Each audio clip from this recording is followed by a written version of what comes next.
चलो सुन रहे हो? हाँ, here we go. Here is the main point which I wanted to discuss with you. So देखो बच्चों, we are today going to understand process of accounting. Right? कल हमने कुछ देखा था कि एक होता है बुक कीपिंग और एक होता है अकाउंटिंग. अकाउंटिंग में क्या होता है बेटा जी कि आप उसको कम्युनिकेट करने के पॉइंट ऑफ व्यू से ध्यान देते हो, उसके प्रेजेंटेशन के पॉइंट ऑफ व्यू से ध्यान देते हो. इन सभी चीजों पे आप कहां पर फोकस करते हो? अकाउंटिंग में. तो मैंने आपको पूछा था कि आपका जन्म किसके लिए हुआ है, तो आपने मुझे बताया कि अगर कुछ इसमें प्रोफेशन करना है तो वो किसके लिए हुआ है? Accounting. Book keeping is done by generally accountant and it is a mechanical procedure. Agreed? तो अकाउंटिंग समझने के लिए बुक कीपिंग आना जरूरी है.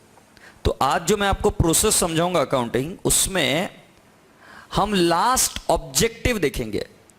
लास्ट ऑब्जेक्टिव मतलब लास्ट में हमको क्या चाहिए, what do we need at the end. End को दिमाग में रखते हुए हम पीछे पीछे पीछे पीछे पीछे आते रहेंगे. Is that okay?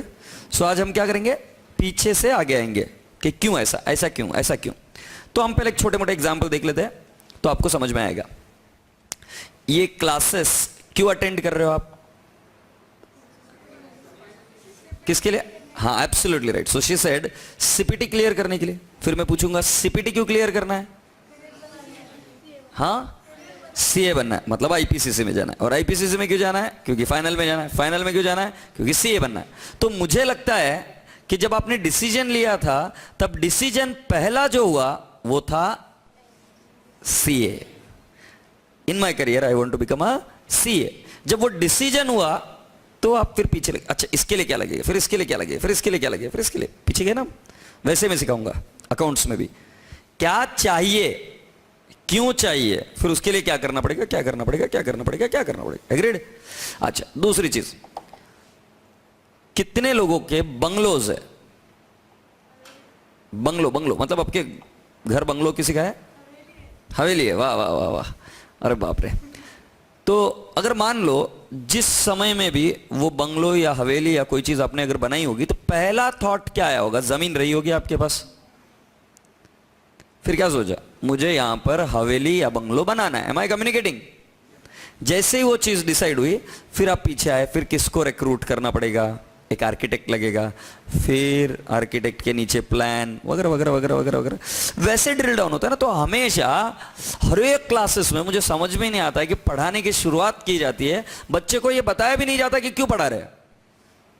Directly day one को ये खत्म. और बच्चे समझ क्यों पढ़ा क्यों रहे हो. तो मैं भी आपको क्या करूंगा, आज का दिन मैं पूरा आपको प्रोसेस समझाऊंगा ताकि आपको लिंक लगेगी कि भाई ये फ्लो ऐसा क्यों होता है. तो तुम्हें पता है प्रोसेस ऑफ अकाउंटिंग को समझने के लिए हम पहले क्या समझ जाएंगे, व्हाट इज द ऑब्जेक्टिव. सो पहला ऑब्जेक्टिव है बेटा जी, कल जो हम जहां तक पहुंच चुके थे वहीं से शुरुआत करता हूं. Decision making. अगर मैं गलत बोल रहा हूं तो हाथ ऊपर कर दो. Decision making. डिसीजन मेकिंग किसके लिए? Internal and external users. Internal users decision लेते हैं, एक्सटर्नल यूजर्स भी डिसीजन लेते हैं. एक्सटर्नल यूजर मतलब debtor, creditor, supplier, right, investor, government. इन सभी के डिसीजन मेकिंग के लिए आपको कोई एक डॉक्यूमेंट की जरूरत होती है. एग्रीड? तो आपको ऐसा कोई डॉक्यूमेंट बनाना है, आपको ऐसी कोई चीज बनानी है जिससे कि डिसीजन लिया जा सके. राइट? तो जिससे डिसीजन मेकिंग होती है उसको हम कहते हैं एफएस, फाइनेंशियल स्टेटमेंट. उसको क्या कहते हैं बेटा जी? Financial statement. फाइनेंशियल स्टेटमेंट्स के बारे में भी मैंने कल आपको बताया था कि कौन से फाइनेंशियल स्टेटमेंट होता है? Balance sheet, profit and loss account, cash flow statement and notes to accounts. This four things are nothing but financial statements.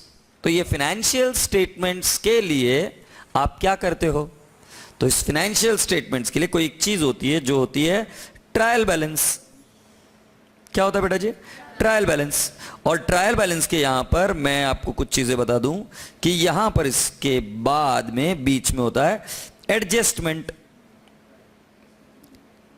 होता है एडजस्टमेंट. मतलब ट्रायल बैलेंस और फाइनेंशियल स्टेटमेंट्स के बीच में क्या होती है? एक चीज एडजस्टमेंट. वो एडजस्टमेंट को आप रियल लाइफ में नाम देते हो फाइनलाइजेशन. तो अगर एक सीए से पूछ रहे हो क्या कर रहे रे, तो तुम बोलोगे अरे वो सैंडविच का फाइनलाइजेशन कर रहा हूं, ऐसा बात बोलते हैं। अगर तुम किसी सीए को पूछेगा अरे भाई क्या कर रहा है, तो बोलेगा अरे यार वो अल्फा लेवल का फाइनलाइजेशन कर रहा हूं, अल्फा लेवल का बोर्ड मीटिंग्स है यार, फाइनलाइजेशन करके देना है। तो मतलब ट्रायल बैलेंस और फाइनल अकाउंट के बीच में पार्ट होता है, उसको हम बोलते हैं फाइनलाइजेशन। वो क्यों होता है, क्यों जरूरत है, देखेंगे हम आगे। अभी सुन तो लेते हैं फाइनलाइजेशन। ट्रायल बैलेंस कैसे बनता है, तो बेटा जी ट्रायल बैलेंस बनता है लेजर से। किससे, लेजर से। एग्रीड।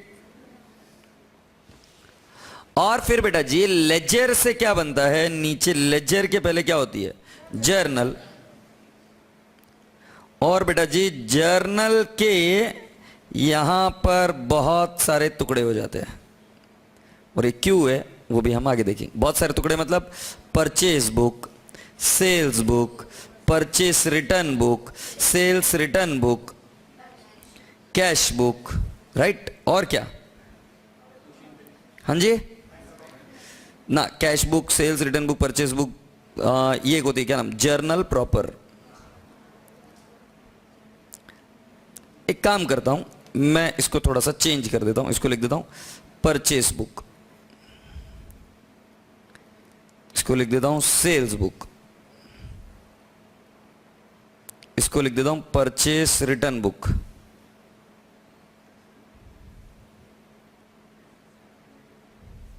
ठीक है, और इधर लिख देता हूं सेल्स रिटर्न बुक, और इधर क्या लिख दो बेटा जी, क्या बात बोल दो यार तुम, कैश बुक। एग्रीड। तो बेटा जी आपको समझ में आई चीज है, इस तरीके से होता है चीजें। इसी प्रोसीजर को अगर मैं और थोड़ा सा शॉर्टकट में दूं तो ये ऐसे भी लिखी जाती है, जर्नल, लेजर, ट्रायल बैलेंस और फाइनेंशियल स्टेटमेंट्स। सिंपल, कोई ब्रेकअप नहीं, कुछ नहीं कुछ नहीं कुछ नहीं। अब इस ट्रायल बैलेंस में भी 3 टाइप के अकाउंट्स होते हैं, जिसका पोस्टिंग कैसे जाता है वो मैं आपको बताऊंगा। तो 3 टाइप के अकाउंट्स इसमें होते हैं, एक पर्सनल, रियल और क्या है, नॉमिनल, राइट। और इनके साथ क्या होता है क्या नहीं होता है हम इस पर चर्चा करेंगे। सो बेटा जी आप एक बार लिख कर ले लेंगे प्रोसीजर, फिर मैं अभी इसके बारे में बातचीत करना शुरू करूंगा। डिसीजन मेकिंग के लिए आपको लगेंगे फाइनेंशियल स्टेटमेंट्स। फाइनेंशियल स्टेटमेंट्स का मतलब होता है balance sheet, BS, P and L account, cash flow statements and notes to accounts, right. इन सभी से आप क्या करते हो, इन सभी से बेटा जी आप प्रॉफिट कितना है निकालते हो, लॉस कितना है निकालते हो, असेट कितनी निकालते हो, लाइबिलिटीज कितनी निकालते हो। ये सारी चीजों का वर्किंग कहां से होता है बेटा जी, फाइनेंशियल स्टेटमेंट से। फाइनेंशियल स्टेटमेंट के नीचे होता है बेटा जी ट्रायल बैलेंस, ट्रायल बैलेंस के नीचे होता है लेजर, और लेजर के नीचे होता है क्या, जर्नल। और जर्नल का ब्रेकअप होता है journal proper, purchase book, sales book, purchase return book, sales return book और कैश बुक।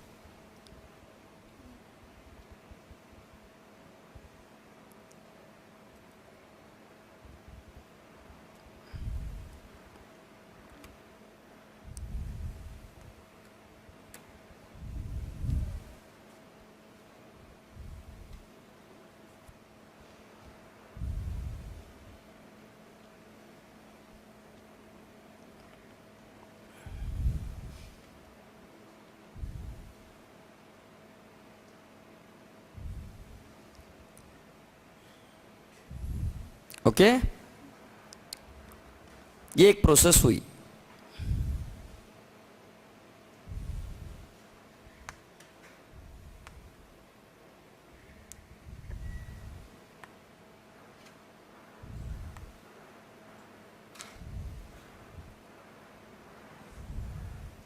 Done?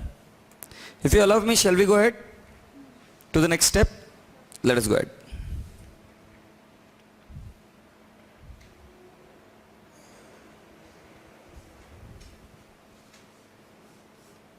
सुनिए अभी, सुन रहा है ना तू बेटा, मैं अब आपको पढ़ाने जा रहा हूं जर्नल। ठीक है, अब मेरे को क्या क्या प्रॉब्लम आएगी वो मैं सब डील करने वाला हूं। मेरे को प्रॉब्लम तो आएगी ना, तो प्रॉब्लम आएगी तो फिर उसका सोल्यूशन निकालना पड़ेगा। लास्ट में अपने क्या देखो, लास्ट तक कहां तक आने का, डिसीजन मेकिंग। मतलब आज के 10-12 दिन के बाद में आपको पता चलेगा कि डिसीजन मेकिंग कैसे होगी, मगर 10-12 दिन तक हमको पूरी प्रोसीजर समझनी पड़ेगी। तो डिसीजन मेकिंग के नीचे क्या है, मैं हमेशा याद करूंगा, डिसीजन मेकिंग के नीचे क्या है, फाइनेंशियल स्टेटमेंट। फाइनेंशियल स्टेटमेंट में balance sheet, profit and loss account, cash flow statement, notes to accounts. उसके नीचे क्या है, trial balance. Agreed. Trial balance के नीचे क्या है, लेजर। लेजर के नीचे क्या है, जर्नल। जर्नल के क्या होते हैं, टुकड़े टुकड़े टुकड़े टुकड़े होते हैं कि नहीं होते। तो बेटा जी अब मुझे क्या करना है, आपको एक हिस्सा पकड़ना है। मैं बीच में से कोई हिस्सा नहीं पकड़ सकता, तो इसलिए मैं कौन सा हिस्सा पकड़ता हूं, पहले जर्नल। और उसमें से मैं आपको क्या सिखाऊंगा, journal. Is that okay. Journal सिखाने के पहले मैं इधर लिखता हूं जर्नल। तो जर्नल सिखाने के पहले मेरे दिमाग में कुछ क्वेश्चंस आते हैं। क्या क्वेश्चंस आते हैं, ठीक है।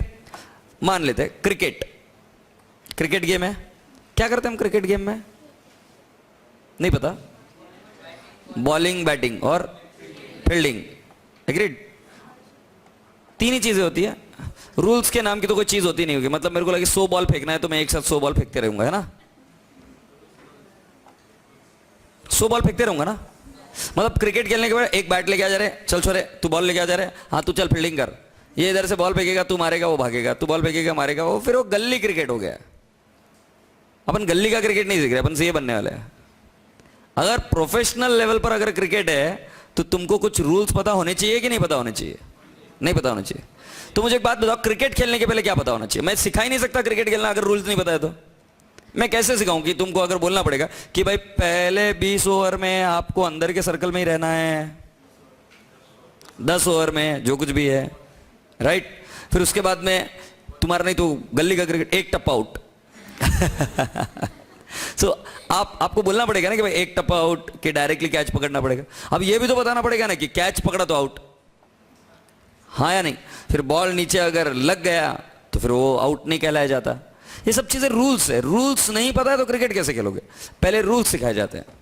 तो मैं भी अगर आपको अकाउंटिंग सिखाऊं ना, तो अकाउंटिंग सिखाने के पहले मेरा कर्तव्य बनता है सभी नन्हे मुन्ने बच्चों की तरफ कि आपको अकाउंट्स के रूल्स सिखाए। अब अकाउंट्स के रूल्स सिखाना, एक देखो एक एग्जांपल। मेरी प्रॉब्लम बहुत है ये सब्जेक्ट सिखा दो, रूल्स। तो मेरे साथ कोई जबरदस्ती नहीं करेगा। क्यों जबरदस्ती नहीं करेगा, लॉजिक बताओ। अब रूल समझाने का, तो अभी तुम क्रिकेट में घुसे ही हो तो तुमको क्या क्या चीजें सिखाएंगे। ये देख, यहां से बॉल फेंकेंगे तो यहां से मारना, अगर किसी ने कैच पकड़ा तो आउट।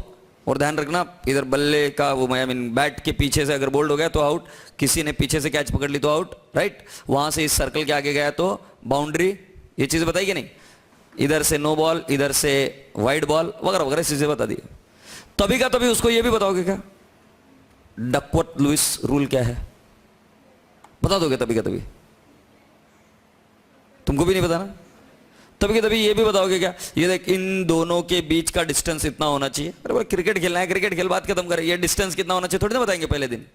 पहले दिन क्रिकेट खेलने के लिए क्या क्या लगता है वही तो रूल समझाएंगे ना, कि सारे रूल समझाएंगे आप उसको। भाई क्रिकेट जिससे खेला जा सके वो रूल समझाकर काम आगे शुरू किया जाता है। 6 बॉल रहता है, फिर 6 बॉल के बाद में तुमको बैटिंग चेंज करनी पड़ती है, फलाना ढींगड़ा है, छोटे मोटे रूल्स बताकर बात खत्म। क्रिकेट जिससे शुरू हो सके वो रूल्स। मेरा भी मुद्दा यही रहेगा, मुझे सिखाना है जर्नल। जर्नल को सिखाने के लिए जो रूल्स लगेंगे वही रूल्स मैं आपके साथ डिस्कस करूंगा कुछ समय तक। जब सारे रूल्स सिखाने की बात आएगी तब मैं रूल्स वापस से पूरे सिखाऊंगा।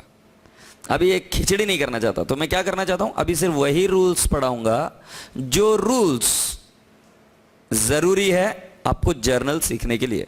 तो मेरे टॉपिक का नाम क्या है, जर्नल। और इस जर्नल टॉपिक को सिखाने के लिए मैं उतने ही रूल्स बताऊंगा जितने जरूरी है, सारे नहीं बता रहा। बोलो ना हाँ, हाँ। इतने प्यारे बच्चे हैं तो जर्नल के लिए पहले रूल्स बताने पड़ेंगे। तो मैं आ जाता हूं आपके accounting concepts, conventions and principles. इतने प्यारे प्यारे है ये, चल रहे ना लग।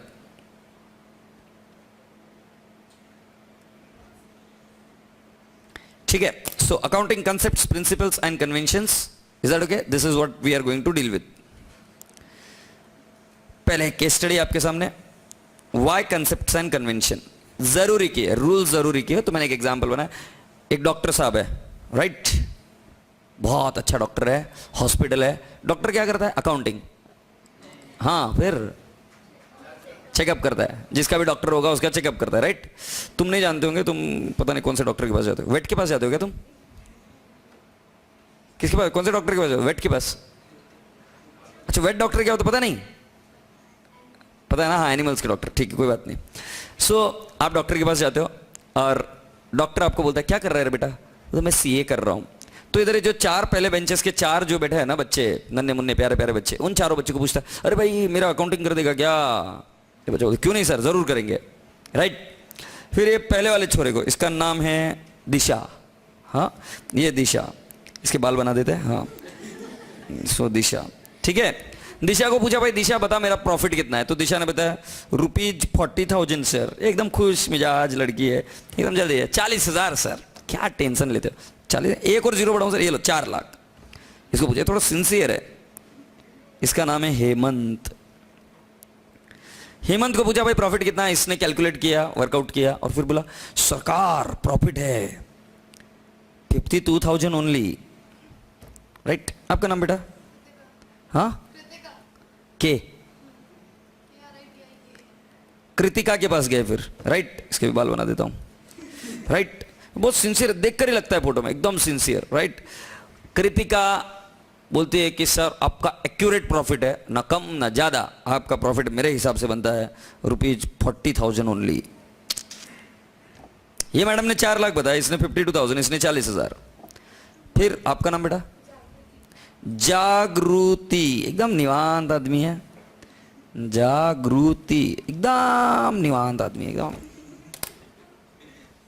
कोई फर्क नहीं पड़ता। और जागृति कहती है प्रॉफिट है सर 75,000.50 पैसा, राइट। सब क्वेश्चन ये आता है, ये अकाउंटेंट बोल रहे मैं क्या करूं? मतलब तुमको फील नहीं हो रहा है ना अभी तक? मतलब तुम किसी डॉक्टर के पास जाते हो, डॉक्टर को बोलते हो मेरा सिर दुख रहा है, एक डॉक्टर बोलता है शायद किडनी में प्रॉब्लम है, एक बोलता है शायद लंग्स में प्रॉब्लम है, एक बोल रहा है शायद तुम्हारे दांत में प्रॉब्लम है जिसकी वजह से सिर दुख रहा है, और एक बोलता है कि नहीं तुम्हारे को सर ही नहीं है। जस्ट इमेजिन कितना फ्रस्ट्रेटिंग फील करोगे तुम। वैसे ही वो डॉक्टर फील कर रहा है जब वो आ रहा है आपके पास में और पूछ रहा है भाई कितना प्रॉफिट है बता मेरे को, मेरे फाइनेंशियल स्टेटमेंट में सब अलग अलग आदमी अलग अलग चीजें बता रहे। तुमको नहीं लगता डॉक्टर फ्रस्ट्रेट होगा? होगा। तुम्हें क्या लगता है वो हम पर भरोसा रखेगा क्या? डॉक्टर भरोसा रखेगा? देखो ऐसा क्वेश्चन मार्क आ गया, वो कभी भरोसा नहीं करेगा। सो बेटा इन सभी चीजों को अवॉइड करने के लिए कुछ तो चाहिए ना रूल्स, और वो rules is concepts and conventions. So my dear friend, what is the set of rules? Let's understand. Accounting is the language of business. ये सही है, क्योंकि बिजनेस की रूह पर या बिजनेस की नर्व पर अगर आपको ध्यान रखना है कि कितना प्रॉफिट, कितना लॉस, कितने एसेट, कितनी लाइबिलिटीज, राइट, कितना वर्किंग कैपिटल, कितनी करंट एसेट, कितनी नॉन करंट एसेट, कितनी इंटेंजिबल एसेट, कितना इन्वेस्टमेंट, कितना कैश, कितना इलिक्विड इन्वेस्टमेंट, ऐसे वगैरह वगैरह चीजें अगर आपको पता चलनी है तब आपको ये अकाउंटिंग की भाषा आनी जरूरी है। और ये अकाउंटिंग की भाषा यूनिफॉर्म होनी चाहिए। यूनिफॉर्म होनी चाहिए मतलब अगर कोई बोले कि मुझे पानी ला कर दे तो उस भाषा का एक ही मीनिंग होना चाहिए, जल ला कर दो। कोई दारू ला कर देगा तो गलत हो गया। भाषा एक ही चीज कम्युनिकेट करनी चाहिए किसी से भी, हाँ या ना। तुम पानी के लिए पानी ला कर देते हो ना, क्योंकि आपको भाषा समझ में आती है, एक ही भाषा, रूल क्लियर है। पानी मतलब जल, ये पानी होता है, क्लियर तो चाहिए ना। उसी एंगल से बेटा जी तो क्या है, to have uniformity and consistency in preparation and presentation of financial statements. Financial statements मतलब पता चल रहा है ना, डिसीजन मेकिंग के लिए जो लगने वाली चीज है, उसमें यूनिफॉर्मिटी और कंसिस्टेंसी आने के लिए accounting operates with in a framework of generally accepted accounting principles. मतलब कुछ प्रिंसिपल्स होते हैं उसके ऊपर अकाउंटिंग काम करता है। तो उसका लॉन्ग फॉर्म क्या है? गैप का। गैप का लॉन्ग फॉर्म है जनरली एक्सेप्टेड अकाउंटिंग प्रिंसिपल्स। अब आपको सुनकर ताज्जुब होगा कि अलग अलग कंट्रीज के अलग अलग गैप होते हैं। इंडिया के गैप का नाम है आई गैप, यूएस के गैप का नाम है US GAAP, right. So there are different different GAAPs. GAAPs मतलब Indian generally accepted accounting principles, US के जनरली एक्सेप्टेड अकाउंटिंग प्रिंसिपल्स। हालांकि अब आईएफआरएस एक नई चीज आ रही है जिसकी वजह से ये सब यूनिफॉर्म हो जाएंगे ऑल ओवर वर्ल्ड, बट फिर भी बेटा फिलहाल के लिए तो मैं आपको बोलूंगा कि अलग अलग कंट्रीज में अलग अलग गैप हो सकते हैं। मतलब अलग अलग अकाउंटिंग प्रोसीजर, अलग अलग अकाउंटिंग धारणाएं फॉलो हो सकती है। सेम तरीके से शादी यहां पर करने के अलग अलग रीति रिवाज है, वैसे फॉरेन में भी रीति रिवाज अलग अलग है शादी करने के। से यस बोलो ना हाँ। So that's lovely my dear friends. एक बार लिख लो गैप का मतलब क्या है, एग्जाम में आता है। गैप मतलब क्या है? Generally accepted accounting principles. Generally accepted accounting principle. और इन अकाउंटिंग के रूल से क्या फायदा होता है बेटा जी? You are benefited in form of consistency and uniformity. This are GAAP. Shall we go ahead now? तो बेटा जी set of rules to provide uniformity in accounting system, it is with the help of accounting principles and accounting principles can be with the help of accounting concepts and conventions. क्या इसका meaning होता है हम आगे देखेंगे, ये वाला part हम अभी नहीं पढ़ रहे। अभी मैं ये वाला बेस पढ़ा रहा हूं। तो क्या बेस पढ़ा रहा हूं? Accounting concepts, conventions. तो बेटा पहले इसका मुझे आंसर दे दो, रसगुल्ला खाओ जाओ। What is GAAP? GAAP are what? Generally accepted accounting principles. तो इसका राइट आंसर क्या है बेटा जी? बी, बिल्कुल सही, B is the right answer. चलो एक रसगुल्ला खाया आपने। अब अकाउंटिंग कंसेप्ट क्या होता है बेटा? सारे संसार में जो यूनिवर्सल है वो होते हैं अकाउंटिंग कंसेप्ट। सारे संसार में यूनिवर्सल है, सारे संसार में है वो। मतलब एक एग्जाम्पल देखो, सांस इंडिया में भी लोग लेते हैं और फॉरेन में भी लेते हैं। नहीं, इंडिया में भी लोग सांस लेते हैं और फॉरेन में भी सांस लेते हैं। मगर अगर मैं आपको बताऊं कि चाइना में लोग स्नेक को खाते हैं, इंडिया में लोग स्नेक को खाते हैं, सुना है कुछ? नहीं। तो दो टाइप की धारणा है। मतलब एक चीज यूनिवर्सल हर जगह है। You go to Canada, you go to US, you go to India, you go to Pakistan, you go to Sri Lanka, Bangladesh, Uganda, Kenya, Zambia, Zimbabwe, wherever you want to go, कुछ चीजें तो फॉलो होती है। तो उसको हम कहते हैं अकाउंटिंग कंसेप्ट। मतलब ऐसे कुछ रूल्स जो ऑल ओवर वर्ल्ड फॉलो होते हैं उसको कहते हैं हम अकाउंटिंग कंसेप्ट, अकाउंटिंग के रिलेशन। ठीक है, तो अकाउंटिंग कंसेप्ट का मतलब देखो, assumptions on the basis of which financial statements of business entity are prepared, they have got universal application. Do you understand the meaning of universal application? All over the world. फिर next क्या है? They lay the foundation on the basis of which accounting principles are formulated. Sir ये line नहीं समझे इसका meaning? ये chart मैंने बोला तो था, बाद में करूंगा। ये अकाउंटिंग प्रिंसिपल है ना, ये अकाउंटिंग प्रिंसिपल्स का फाउंडेशन कौन बना रहा है? ये दो लोग फाउंडेशन बना रहे हैं ना। पहले फाउंडेशन समझा दूं, फिर प्रिंसिपल क्या है वो समझा दूंगा। समझ में आ रही बात? दिन में तो दो चीजें मिलकर एक फाउंडेशन बनाती है। किसके लिए?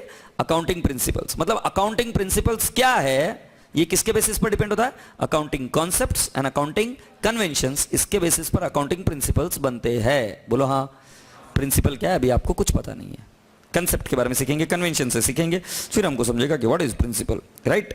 अब ये यूनिवर्सल एप्लीकेशन, मतलब जैसे इंडिया में सांस लेते लोग फॉरेन में भी लेते हैं, वैसे ही एक और चीज है ग्रेविटेशनल फोर्स। एक एग्जांपल देता हूं, यूनिवर्सल किसको कहते हैं?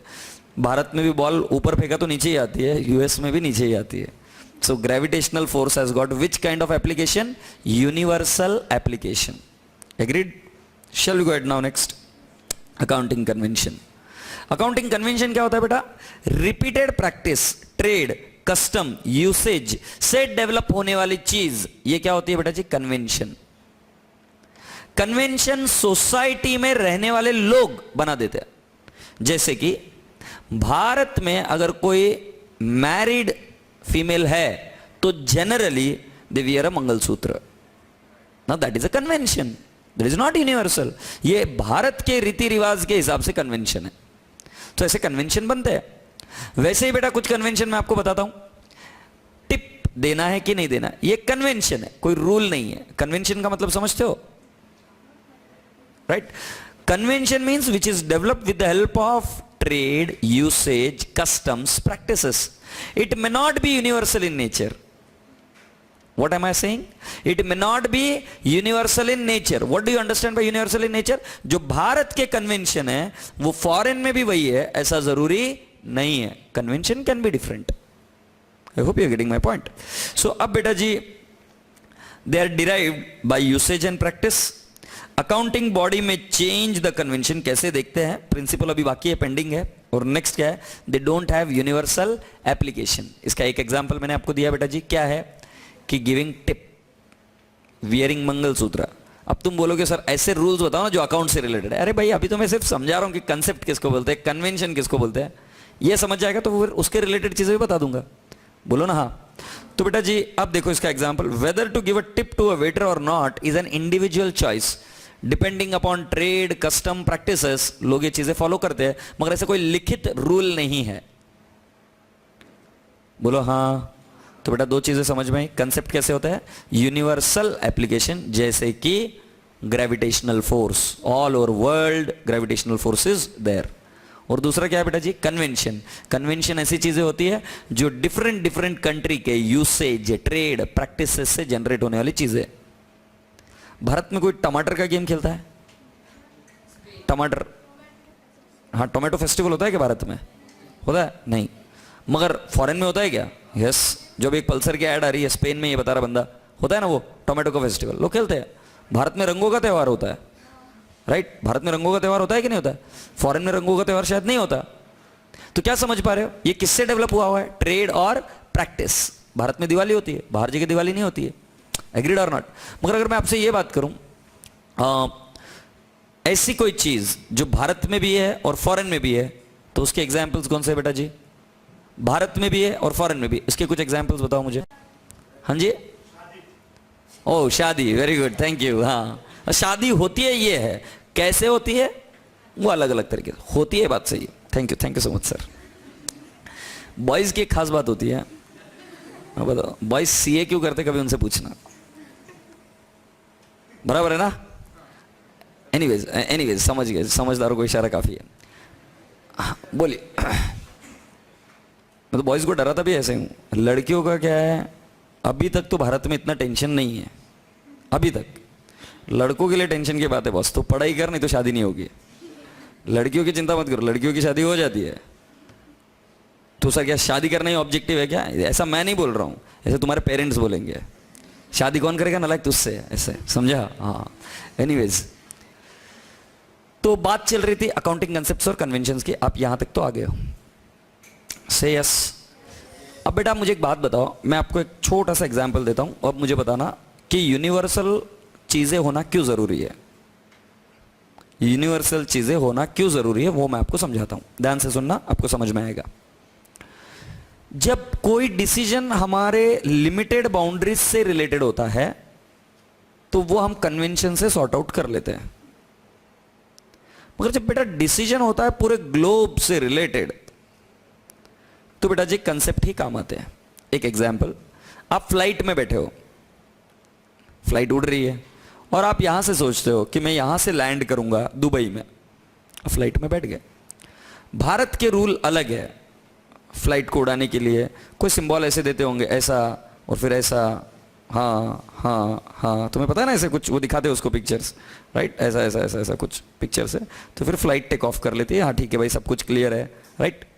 और जो फ्लाइट के ऊपर बात करने का तरीका भी है, वो भी उनका एक स्टाइल होती है कि जिस स्टाइल में वो बात करते हैं। मान लेते हैं इंडिया की स्टाइल अलग है और जहां दुबई में जा रहे हो वहां की स्टाइल अलग है। आपकी फ्लाइट सेफली लैंड होगी क्या? हो जाएगी ना? It is difficult. कभी ना कभी तो मिसहैप होंगे, नहीं होंगे मिसहैप? होंगे ना, क्योंकि उनकी भाषा अलग है, वो क्या बोल रहे हैं, और इनकी भाषा अलग है। मेजॉरिटी एक्सीडेंट रियल लाइफ में, मतलब रिलेशनशिप के एक्सीडेंट, फ्रेंडशिप में एक्सीडेंट, ये सब इसी कम्युनिकेशन की वजह से हो जाता है, क्योंकि जो चीज आप बोल रहे हो ना वो उधर नहीं समझ रही, और जो इधर बोल रहे हैं ना वो इधर नहीं समझ रही, मतलब दो पार्टी के बीच में। यही तो प्रॉब्लम है ना। कंसेप्ट इतना ब्यूटीफुल काम करता है कि वो हर जगह चीजें यूनिवर्सल बना देता है। जरूरी है भाई। कल को तुम बोलोगे सर मेरे को जॉब करने का यूएस में, अगर मैं तुमको यूएस भेजना चाहूं तो बेटा सबसे ज्यादा जरूरी हो जाता है जो तुम बोल रहे हो ना, जो तुम सीख कर आए हो ना अकाउंट्स का, वही सेम चीजें वहां पर भी होनी चाहिए कि नहीं होनी चाहिए? अगर पूरा जीरो से अलग हो गया तो बेटा मुश्किल है कि नहीं है? है। इसलिए बेटा अकाउंटिंग कंसेप्ट जितने ज्यादा होंगे वर्ल्ड में उतना ज्यादा भारत में इन्वेस्टमेंट आएगा, क्योंकि फॉरेन के लोगों को अगर पता करना है कि यहां का प्रॉफिट कितना है एकदम इजीली पता चलेगा, क्योंकि वहां की पॉलिसी हमारी यहां की पॉलिसी सेम रहेगी। नहीं, एमएनसी का नाम क्या होता है? Multinational company, which means that एक कंपनी के अलग अलग नेशंस में ऑफिसेस है। अगर अलग अलग जगह पे ऑफिसेस है, इसका मतलब यह है कि उनको अलग अलग जगह पे अगर अलग अलग रूल फॉलो करने पड़ेंगे तो मुश्किल होगी क्या नहीं होगी? यस। इसलिए बेटा इतना बड़ा एजेंडा ये कि एक ही टाइप के अकाउंटिंग पॉलिसी, कंसेप्ट, रूल्स हो, ताकि किसी भी कंपनी को किसी भी देश में अगर जाके व्यापार करना है बहुत आसानी से हो जाए। इसलिए बेटा कंसेप्ट को प्रमोट किया जा रहा है बहुत फोर्सफुली, और उसी कंसेप्ट को प्रमोट करते वक्त, यूनिवर्सल बनाते वक्त एक नई चीज लॉन्च हुई है जिसका नाम है IFRS, international financial reporting standards. ये लॉन्च हुई है। इससे तुम्हें पता है क्या, तुम अगर यहां पे अकाउंटिंग सीखोगे इंडिया में और तुम अगर फॉरेन में जाकर जॉब करना चाहते हो इजीली कर पाओगे, क्योंकि जो इधर सीखा और उधर जो है सेम है। There will not be difference, and you are lucky, you are so lucky कि it is happening when you will become CA। इस वर्ष से वो चीजें अप्लाई होने वाली है, तो आप एकदम लेटेस्ट चीजें पढ़ने वाले हो। So feel happy, feel good. समझ में आ रही है? We are coming at par with other nations. जो संसार के 80 से भी ज्यादा कंट्रीज में जो चीज फॉलो होती है वो भारत में इंप्लीमेंट हो रही है करंट ईयर से। तो तुम्हें कंसेप्ट ऐसा छोटा वर्ड नहीं है, बहुत बड़ा इंपॉर्टेंट वर्ड है, जिसकी वजह से आपको ये चीज समझ में आनी चाहिए कि जितना यूनिवर्सल होगा, जितना यूनिफॉर्मिटी होगा, उतना आपको कहीं पर भी जाकर जॉब करना आसान होगा। जितनी चीजें भिन्न भिन्न अलग अलग होगी, उतना आपको जाकर कहीं दूसरी जगह पे अकोमोडेट होना, एडजस्ट होना मुश्किल होगी चीजें। बोलो ना हाँ। तो आपको समझ में आया कि what is accounting concept and what is convention. Convention local requirement के हिसाब से चेंज होते हैं। सर मुझे समझ में आ गया, अब एक बार रसगुल्ला खा लेते एक। Dash refers to general agreement on the usage and practices in social और economic life. General agreement, general बोला, यूनिवर्सल नहीं, on the usage and practices in social and economic life. It is accounting convention. So my dear friend, what is the right answer? B. I hope you are getting my point. ये accounting conventions हुए। सही जवाब, रसगुल्ला खाया आपने। अब मैं आपसे कुछ बातें करना चाहता हूं। अकाउंटिंग प्रिंसिपल्स क्या होते हैं? Accounting principles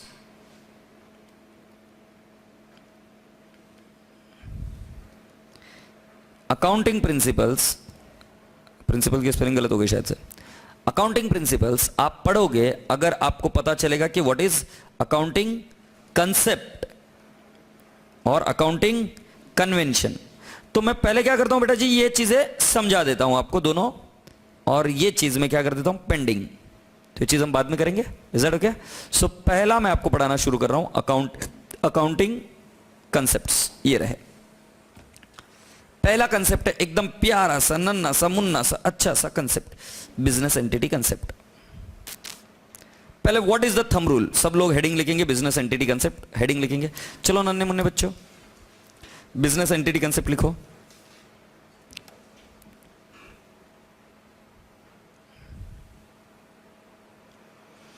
business entity concept लिखो। लिख दिया? बिजनेस एंटिटी कंसेप्ट का लॉजिक क्या है? बिजनेस एंटिटी कंसेप्ट का लॉजिक क्या है? मैं let's me explain you. all the transactions are analyzed from the point of view of business only। यहां पर सारी ट्रांजैक्शन का देखने का नजरिया बिजनेस के एंगल से होना चाहिए। साइंस के बच्चों ध्यान से सुनना है बात। मुझे लगता है कि अकाउंट्स को समझने के लिए सबसे इंपॉर्टेंट चीज है ये चीज समझना technically. whenever you are going to make an entry recording, you should look everything from the point of view of business only। let us understand it little more practically। is that okay? will you please remove your receipt on your desk? Desk पर निकाल कर दिखाओ मुझे receipt, receipt आपकी जो आपने fees भरते हो आपको रिसीट मिली होगी, जितने बच्चों के पास है प्लीज रिसीट निकालो।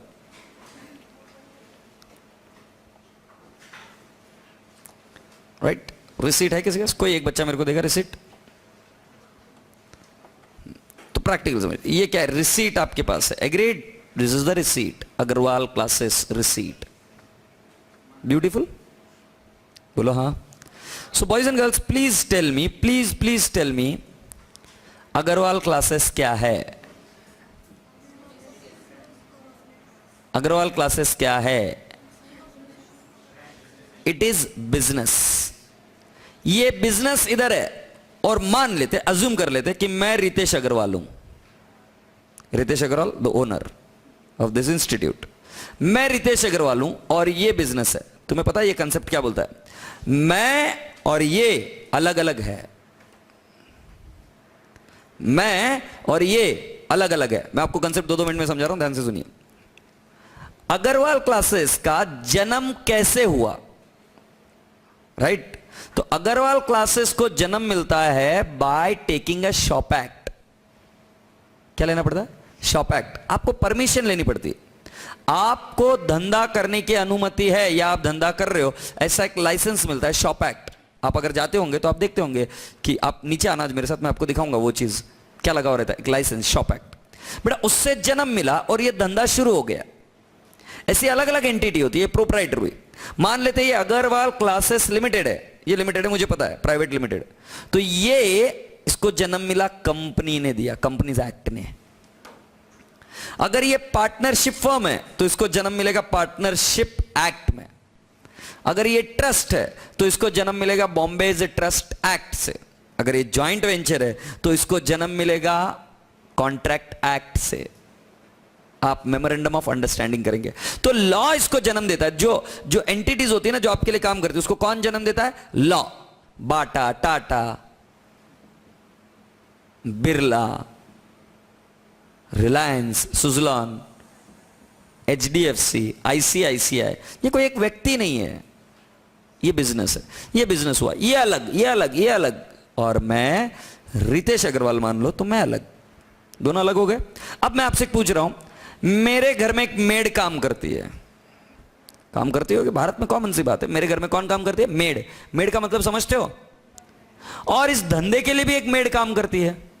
तुम जहां पर बैठे हो नीचे देखो, थोड़ी बहुत साफ सफाई दिखती है क्या? देखो, तुम तो चॉकलेट खाकर रैपर्स वगैरह सब इधर ही फेंक कर चले जाते हो। साफ सफाई थोड़ी बहुत दिख रही है कि नहीं दिख रही है? थोड़ी बहुत। सुन रहे हैं ना तू? तो अगर बेटा जी आपके पूरे एरिया में अगर आपको साफ सफाई दिख रही है तो तुम्हें क्या लगता है ऑटोमेटिकली साफ सफाई होता है? नहीं। एक मेड या कोई एक हेल्पर हमारे यहां पर आकर उसको क्लीन करते हैं, काफी अच्छे लोग रहते हैं जो हमारी गंदगी को साफ करते हैं, वो लोग इसको साफ करके चले जाते हैं, हाँ या नहीं? और एक मेड बेटा मेरे घर में भी आती है जो हमें हमारे हाउस होल्ड काम के लिए हेल्प करती है। मान लेते हैं यहां पर जो काम कर रही है, यहां पर जो मेड काम कर रही है उसको हम दे रहे हैं 5,000 रुपए, और जो घर पर काम करने के लिए आ रही है उसको भी हम दे रहे हैं 5,000 रुपए। मैं आपको पूछ रहा हूं इसमें से बिजनेस का खर्चा कौन सा? इधर वाला। समझ में आ रहा है? तो आपको एक चीज समझ में आनी है कि जो धंधे की ट्रांजैक्शन है सिर्फ वही रिकॉर्ड होती है बुक्स में, जो मेरी ट्रांजैक्शन है मैं अलग हूं, मेरी ट्रांजैक्शन इधर रिकॉर्ड नहीं होंगी। सो एक एग्जांपल देखो, मेरा घर का रेंट, वो क्या बुक्स में रिकॉर्ड होगा क्या? नहीं। मगर इस धंधे का रेंट क्या ये रिकॉर्ड होगा क्या? यस। अब जैसे ये बच्चा सीखता है ना, मैं गूगली डालता हूं, ठीक है? मैं तुमसे एक बात पूछ रहा हूं बेटा, आपका नाम क्या है? हाँ, निविधा। निविधा। सो निविधा किसके साथ मूवी देखने जाएगी? जल्दी जाने का। हाँ, कौन? नाम बता। पूर्वा। सो सुविधा नहीं, नाम क्या तेरा? हाँ, निविधा, सॉरी। निविधा मूवी देखने के लिए जा रही है पूर्वा के साथ। जाएगी पूर्वा बेटा तू? हाँ, कंफर्म कंफर्म कंफर्म। रूल बना TTMM, तेरा तू मेरा मैं, राइट? तो दोनों ने टिकट निकाली, मगर निविधा, हाँ, निविधा ने टिकट निकाला, और टिकट निकाला दोनों का, और पैसे बियर कर लिए, एग्रीड, पैसे खर्चा कर दिए। अब मुझे एक बात बता निविधा, तो क्या ये पैसे पूर्वा से कलेक्ट करने वाली है क्या? नहीं, हाँ करने वाली है कि नहीं करने वाली? क्लास में बाकी के लोग भी बैठे, फिर हम ट्राई करते, कुछ करेगी कि नहीं करेगी? 100% करेगी, हाँ या ना? नहीं। तो देखो क्या होता है, रियल लाइफ में ऐसा होता है कि हम किसी व्यक्ति के लिए खर्चा करते हैं, और अगर तेरा तू मेरा में ये रूल रहा तो बेटा जी हम उससे वो पैसे वसूल करेंगे कि नहीं करेंगे? बोलो हाँ या नहीं। तो बेटा क्या होता है, ये रितेश अग्रवाल साहब है, मैंने बोला धंधे की ट्रांजैक्शन धंधे में रिकॉर्ड होगी, मेरी ट्रांजैक्शन मैं रिकॉर्ड करूंगा। मगर होता क्या है ना, मैं ओनर हूं रितेश अग्रवाल, मैं धंधे को बोलता हूं अरे पैसे है क्या आज? ये बोलता हाँ है। मैं बोलता अरे यार वो घर का रेंट भरने का है, एक काम करो वो रेंट भर दे। ये रेंट तो भर देगा, मगर ये क्या बोलेगा कि आपसे पैसा आना है सर। जैसे देखो देखो देखो निधिमा भी बोलेगी। निधिमा कैसे बोलेगी? अरे थोड़ी देर के लिए मैच कर ले, सुविधा नाम रख देता हूं तो थोड़ी देर के लिए, प्लीज प्लीज, मेरे को नाम नहीं याद रहता। सुविधा और ये पूर्वा, सुविधा और ये पूर्वा। बेटा पता है तुम्हें, पूर्वा जो मूवी देखने के लिए गई सुविधा के साथ, सुविधा ने 2 टिकट निकाले, 1 टिकट 2 टिकट। एक टिकट का खर्चा था 200 रुपए और दूसरे टिकट का खर्चा था 200 रुपए। अब ये जो 200 रुपए सुविधा ने किए ना, ये सुविधा अपने पापा को जब हिसाब देगी ना तब क्या लिखेगी? पापा 200 रुपए मूवी के लगे। और पता है तुम्हें सुविधा क्या बोलेगी? पापा 200 रुपए पूर्वा से आने हैं। हाँ या ना? अरे तुम बिजनेस एंटिटी कंसेप्ट जानते हो कि करना पड़ता है ट्रांजैक्शन को अलग अलग। तो ट्रांजैक्शन को अलग अलग क्या किया? जो उसका खर्चा था सुविधा ने अपने नाम से लिखा मूवी कि पापा ये मेरा खर्चा था। मगर जो उसने पूर्वा के लिए किया, उसने पापा को बोला पापा ये मेरा खर्चा नहीं है, ये पूर्वा से आना है। तो वैसे बेटा धंधे से हम इतने क्लोज है ना, देखो धंधा इधर मैं इधर, हम दोनों साथ है मगर फिर भी अलग है। जैसे दोनों साथ है मगर फिर भी अलग है। तो क्या होता है इसमें, अब मैं ओनर हूं तो मैं धंधे को बोलूंगा अरे कैश है क्या, चल वो घर का रेंट भर, चल वो बच्चों की फीस भर। अरे फीस देने की वहां पे, बाप रे बाप मैं तो भूल गया, फीस भर जा। अब धंधे में पैसा है तो धंधा पैसा भरेगा, फीस भरेगा, मेरे घर का रेंट भरेगा, मेरे घर के कोई एम्प्लॉय रहेंगे उसकी सैलरी भरेगा, मेरे गाड़ी में पेट्रोल डलवाएगा। इन सभी चीजों का आपको क्या ध्यान में रखना है? एक ही एंगल सोचना, क्या ये धंधे का खर्चा है क्या? नहीं। तो क्या मैं यहां पर एक्सपेंस वर्ड यूज कर सकता हूं? क्या मैं एक खर्चा वर्ड यूज कर सकता हूं? या मुझे ऐसा बोलना पड़ेगा कि उस व्यक्ति से पैसा आना है, पैसा आना है। जैसे सुविधा ने किया पूर्वा के साथ, वो क्या बोलेगी? क्या ये मेरा खर्चा है? वो क्या बोलेगी? पूर्वा तेरे से पैसा आना है। बोलो ना हाँ। तो तुम इन दोनों को ऐसे समझोगे ना, मैं अलग और ये अलग, दोनों में संबंध बहुत अच्छे हैं, बहुत क्लोज के, नजदीक के, मगर फिर भी ये अलग मैं अलग, मेरी ट्रांजैक्शन अलग, इसकी ट्रांजैक्शन अलग। अगर मान लो कोई ट्रांजैक्शन मैंने इससे करा दी तो ये अपने धंधे में उसको खर्चा नहीं बोलता है, वो क्या बोलता है? तेरे से पैसा आना है। अरे समझ रहे हो कि नहीं? ये किसकी वजह से और कौन से कंसेप्ट की वजह से? Business entity concept. तो बेसिक लॉजिक क्या है बिजनेस एंटिटी कंसेप्ट का? Business and businessman both are different. बोलो हाँ। कौन डिफरेंट है? Business and businessman both are different. जब भी आप कोई ट्रांजैक्शन के बारे में सोचो ना तो किसके एंगल से सोचोगे? बिजनेसमैन या बिजनेस के एंगल से? बिजनेस के एंगल से। बोलो हाँ। तो चलिए बेटा नोट लिखिए कुछ। According to this concept, according to this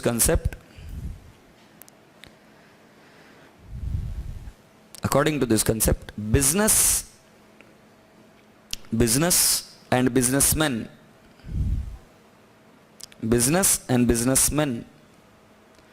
both are separate.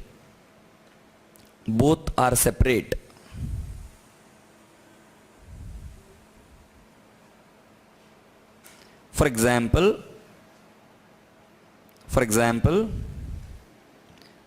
Agarwal classes,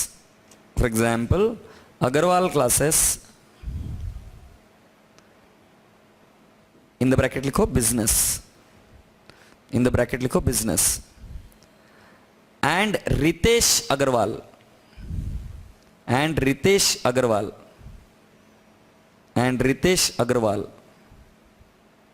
right? Both are different.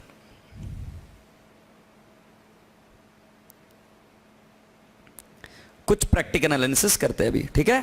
तुमको ये क्या करना है अभी, मुझे बताना है कि बिजनेस का खर्चा है कि नहीं। मैंने अभी तुमको पता है नहीं कि खर्चा क्या होता है, बट इतना तो समझते हो ना, पेमेंट हुआ धंधे के लिए हुआ कि ओनर के लिए हुआ, इतना तो बता सकते हो ना। तो मैं अभी आपको पूछता हूं, देखो हमारे यहां पर एक ड्राइवर है बिजनेस के लिए, मतलब पता है क्या, वो जो वैन होती है ना, वो वैन चलाने के लिए। तो हमारे यहां पर ड्राइवर है, ड्राइवर की सैलरी, ड्राइवर्स सैलरी, राइट। मुझे बताओ ये किसका खर्चा है, बिजनेस का या ओनर का?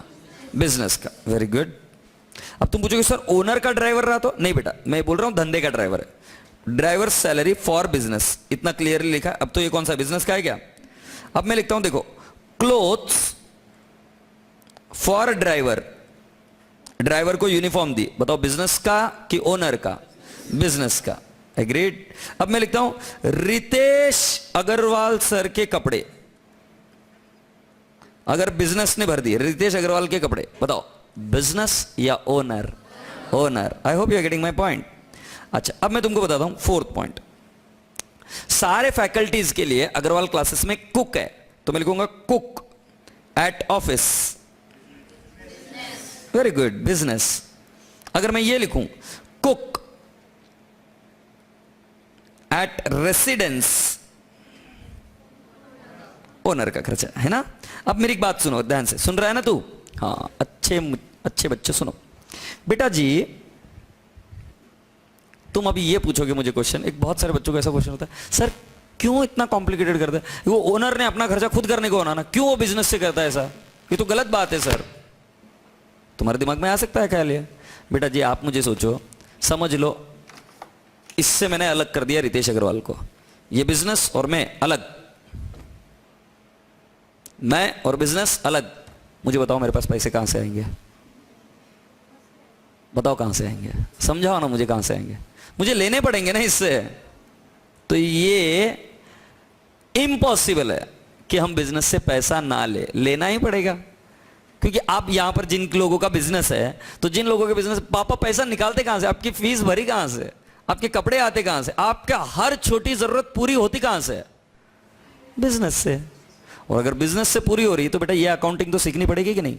तो आज का आपने सबसे बड़ा इंपॉर्टेंट मुद्दा क्या सीखा कि सर जी बिजनेस और बिजनेसमैन दोनों अलग होते हैं। जो भी ट्रांजैक्शन मैं एनालाइज करूंगा, जो भी ट्रांजैक्शन में रिकॉर्ड करूंगा, वो किसके एंगल से रिकॉर्ड करूंगा? बिजनेस के एंगल से। एग्रीड? That's lovely. तो अभी ऐसा एक कोई चीज है, ये हम बाद में देखेंगे, अभी मैंने समझा दिया आपको ये कंसेप्ट, और मैं आपको यहां से रवाना कर दूंगा दूसरे से। तो बिजनेस एंटिटी कंसेप्ट समझ में है पहला, और ये universal through out the world ये कंसेप्ट फॉलो होता है, बिजनेस एंटिटी। दूसरा money measurement concept,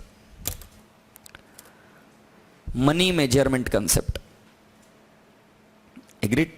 money measurement concept क्या कहता है बेटा जी? जो कुछ भी चीजें अकाउंट्स में करो वो किसके थ्रू करने का? In terms of money. Bharat में ये किस में मेजर होता है? In terms of rupees. Money measurement concept, rupees, dollars, pound, ऐसे वगैरह वगैरह। Do you agree? So why money measurement concept? ध्यान से सुनिए।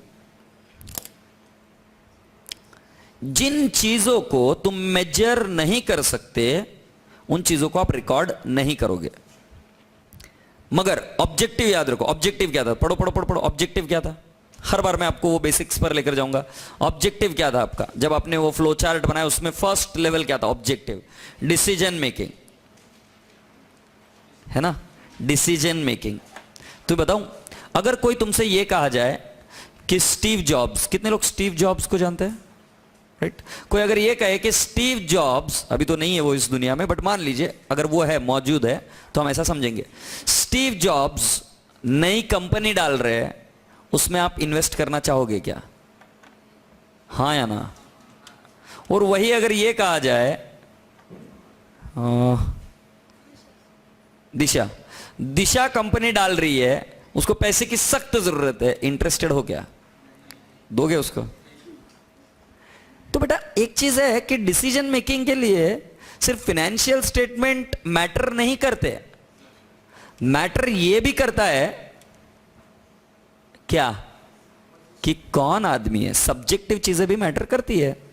अगर मान लो कभी के दिन नारायण मूर्ति साहब कोई काम कर रहे हैं, नारायण मूर्ति साहब जिनका नाम है, सब कुछ है, राइट, नारायण मूर्ति साहब काम कर रहे हैं और बोलोगे कि उधर फाइनेंशियल आई मीन पैसे डालना है, तो आप फाइनेंशियल स्टेटमेंट्स तो देखोगे भाई, बट और एक चीज है कि भाई नारायण मूर्ति साहब काम कर रहे हैं, डाल देते पैसे। तो हर बार डिसीजन फाइनेंशियल स्टेटमेंट्स मनी के बेसिस पर होता है क्या? नहीं, कौन व्यक्ति काम कर रहा है, क्या गुडविल है, क्या रेपुटेशन है, उसके बेसिस पर भी कई सारे डिसीजन लिए जाते हैं। सर ये चीज तो समझ में आ रही है, आप क्या बोल रहे हो? तो मेरा मुद्दा ऐसा है कि बेटा ये चीज जो है ना ये आनी चाहिए, क्योंकि नहीं तो डिसीजन मेकिंग सही नहीं होगी। डिसीजन मेकिंग के लिए कौन व्यक्ति है, सब चीजें आना जरूरी है। जैसे बीच में आपको पता है, ये मुझे याद है जब मैं छोटा था तब धीरूभाई अंबानी साहब की डेथ हो गई थी। तो डेथ होने के बावजूद भी ऐसा कहा जाता है, ऐसा मैंने सुना, रूमर्स थे या सच था मुझे पता नहीं, कि धीरूभाई अंबानी की डेथ को डिक्लेयर ही नहीं किया फ्राइडे नाइट तक।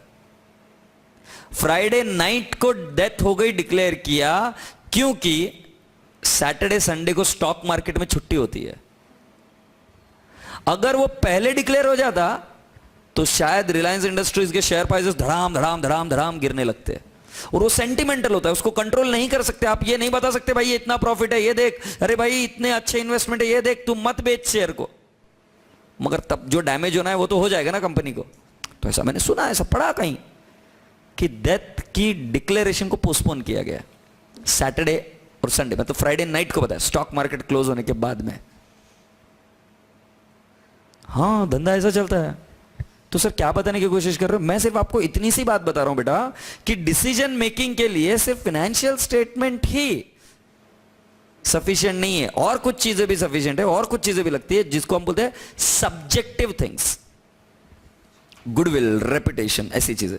मगर अड़चन क्या है कि जिस चीज को हम मेजर नहीं कर सकते ना, अकाउंट्स कहता है उसको लिखो भी मत, उसको आप रिकॉर्ड भी मत करो। अब आप मुझे पूछोगे क्वेश्चन, सर जब जरूरत है तो आप क्यों नहीं दिखा रहे इन चीजों को डिसीजन मेकिंग के लिए? बेटा क्योंकि हमारी मजबूरी है। मजबूरी क्या? ये देखो, क्यों नहीं रिकॉर्ड करते? जिनको मेजर नहीं कर सकते, जिनका हमारे पास कोई प्रूफ नहीं है, जिसका हमारे पास कोई सोर्स डॉक्यूमेंट नहीं है, जिसका हमारे पास कोई रिकॉर्ड नहीं है, ऐसी चीजों को हम क्यों नहीं मेजर करते? मैं आपको अभी 2 मिनट में बताता हूं, आप देखना, ठीक है बेटा? आप हाँ देख चुके हो, तुम मेरे पास, तुम देख चुके हो मेरे पास, समझ गया ना तुम्हें? अच्छा, दोनों देख चुके हैं। चश्मा, हाँ, तुम, हाँ, तुम देख चुके हो, हाँ हाँ, ठीक है। पहला मैं जो तुझसे पूछ रहा हूं, बेटा मुझे एक बात बता, तुम्हें क्या लगता है इस एसी की कीमत कितनी है? उधर देख, जो मन में आया बता मुझे, एसी की कीमत कितनी है? 1 लाख। बेटा तुम्हें क्या लगती है? पीछे चश्मा, हाँ 50,000। बेटा तुम्हें क्या लगती है? 50,000, 60,000, 1 लाख। बेटा तुम्हें क्या लगती है? तुम देख चुके हो, हाँ 25,000। बेटा आपको क्या लगती है? 80,000। इसको बोलते हैं सब्जेक्टिव। अगर मैं कुछ चीजें ऐसी रिकॉर्ड करने के लिए दे दूं जो सब्जेक्टिव है, तो डॉक्टर की हालत क्या हुई थी पता है ना? जब इन चारों नलायकों ने अलग अलग चीजें रिजल्ट दी थी और बदनाम किया था अकाउंटिंग के प्रोफेशन को। सेम चीज होगी क्या नहीं होगी? इसीलिए बेटा जी, जो चीज को मेजर नहीं कर सकते, अकाउंट्स खुद अपने मुख से बोलता है कि उसको रिकॉर्ड नहीं करना है। बोलो ना हाँ। तो बेटा जी, सारी इंफॉर्मेशन फाइनेंशियल स्टेटमेंट्स में चाह कर भी नहीं आ सकती, तो आपको बाकी की चीजों पर भी डिपेंडेंट होना पड़ेगा। यह सत्य है। बोलो ना हाँ। तो आप समझ गए? तो बताओ मुझे, मनी मेजरमेंट कंसेप्ट हेडिंग लिखो,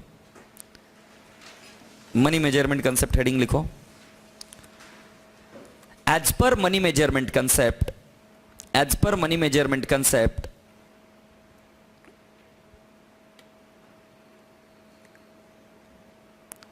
only those transactions are recorded, only those transactions are recorded which can be measured, only those transactions are recorded which can be measured in money. Next line लिखिए, money year means, money year means reporting currency. Money year means reporting currency. Reporting, REPORTING, reporting currency क्या होता है reporting currency बताता हूं। Reporting currency for example India में reporting currency कौन सी है? रुपीज। यूएस में कौन सी है? डॉलर। एग्रीड। वही जापान में कौन सी है? येन। ये रिपोर्टिंग करेंसी। तो आप लिख सकते हो अगर आपको एग्जांपल चाहिए तो, भारत में अगर आप कोई फाइनेंशियल स्टेटमेंट्स बना रहे हो तो किस में मेजर करोगे? इन टर्म्स ऑफ रुपीज। अगर कुछ बच्चे मुझे, होशियार बच्चे मुझे क्वेश्चन पूछे, सर सर सर मेरे पापा ने ना अभी यूएस से एक मशीन ऑर्डर की है, कर सकते हैं, मगर सर वो यूएस वाले लोग तो पैसे डॉलर में मांग रहे हैं। मांग सकते हैं, तो सर फिर मैं कैसे रिकॉर्ड करूं? तो बेटा जी आपको कन्वर्जन रेट लगाकर उसको भी रुपीज में ही रिकॉर्ड करना पड़ेगा। भारत में आप कोई भी चीज रिकॉर्ड करोगे तो वो यहां की रिपोर्टिंग करेंसी होगी, भले ही आप पेमेंट डॉलर में करो मगर उसका कन्वर्जन कर कर ही इंडिया में रुपीज में मेजर करोगे। इतना ही नहीं, मनी मेजरमेंट कंसेप्ट का यह भी मतलब होता है कि कभी भी बाय की होगी चीज आपने, सारे रुपीज की वैल्यू एक समान। मतलब क्या सर? ये देखो 1957 का रुपया और 2015 का रुपया एक ही है। आपको पता है दिल से कि सर मगर उस समय की वैल्यू अलग थी और इस समय की वैल्यू अलग है। सर इन्फ्लेशन नाम का चीज होता है, आप इकोनॉमिक्स में पढ़ोगे, महंगाई। मगर अकाउंट्स फिर भी कहता है हम उसको इग्नोर करेंगे, हम कंसीडर नहीं कर सकते। सो मनी मेजरमेंट कंसेप्ट क्या बोलता है? तीन चीजें। Anything which you are recording in accounts should be what? Measurable। बोलो क्या? Measurable। और measurable किसमें? In terms of money। Point number 1। Point number 2 my dear friends, एक तो measurable होगा। Point number 2, it should be recorded in reporting currency। And what is the reporting currency of India? Rupees। If the transaction is in foreign currency, still it should be recorded in India in what? Rupees। उसके लिए आपको कुछ principles में दूंगा। अब मैंने word use किया principles, AS 11, accounting standard 11, right? क्या है आगे देखेंगे, अभी बस इंट्रोड्यूस करके छोड़ दिया। और एक क्या चीज बेटा, इस मेजरमेंट कंसेप्ट के हिसाब से, मनी मेजरमेंट कंसेप्ट के हिसाब से 1957 का रुपया और आज का रुपया दोनों सेम है। बोलो ना हाँ, समझ में आई? तो चलो रिपोर्टिंग करेंसी लिखने के बाद में नेक्स्ट लाइन लिखिए। If transactions are entered in foreign currency, if the transactions are entered in foreign currency, if transactions are entered in foreign currency,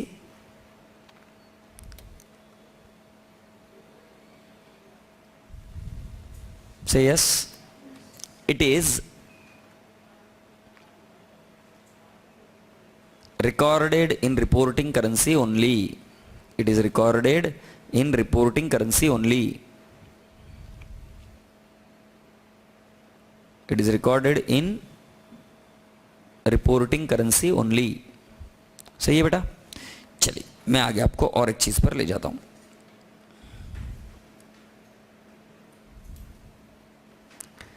ठीक है, बात चल रही थी अभी नेक्स्ट कंसेप्ट की। मैं अभी आपको और एक कंसेप्ट सिखा रहा हूं, गोइंग कंसर्न कंसेप्ट। कौन सा कंसेप्ट?